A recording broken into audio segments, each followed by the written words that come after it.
जय महाराष्ट्र ताईंनो, कशा आहात? पुन्हा एकदा स्वागत आहे आजच्या छोट्याशा मिनी ब्लॉगमध्ये.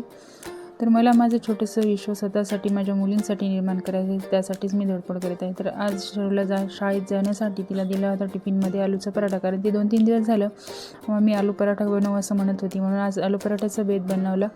सकाळी आज होता शुक्रवार, त्यामुळे सकाळी लवकर उठून सकाळची घरची कामं आवरली, झाडू वगैरे, फरशी वगैरे पुसली आणि अंघोळ वगैरे झाल्यानंतर पराठा बनवण्यासाठी तयारी केली. तर त्याचा व्यवस्थित तेवढा शूट मला घेता आला नाही. जेवढंसं जमेल तेवढंच मी शूट घेतला. त्यामध्ये आलू वगैरे उकडून घेतले, त्यानंतर पीठ मळून घेतलं आणि पुन्हा ती भाजी बनवून घेतली पराठ्यासाठी. जशी आपण पुरणाची पोळी बनवतो त्याच पद्धतीने मी आज आलूचा पराठा बनवला. तिला खाऊ घातला, तिला अंघोळ वगैरे करून तयार केला, खाऊ घातला आणि तिचा टिफिन वगैरे भरून ठेवला.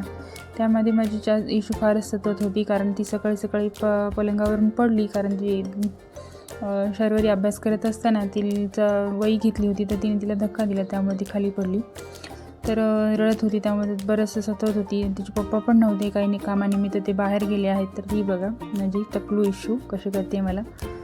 मी जे आलू सोडून जे पाणी होतं ते खाली ठेवलं होतं, ते वरती छोटंसं आहे किचनचं ओटा माझं, त्यामुळे ती त्या पाण्याला खेळत होती. त्यानंतर तेवढ्यामध्ये शर्वरीने आणलं दूध आणि हे शरूसाठी एक छोटंसं गिफ्ट होतं. ती एवढी खुश झाली की आता काय तिला कुठं ठेवू आणि कुठं नाही असं झालं. मला माझ्या मुलींसाठी जे होईल, शक्य होईल तेवढं मी करते.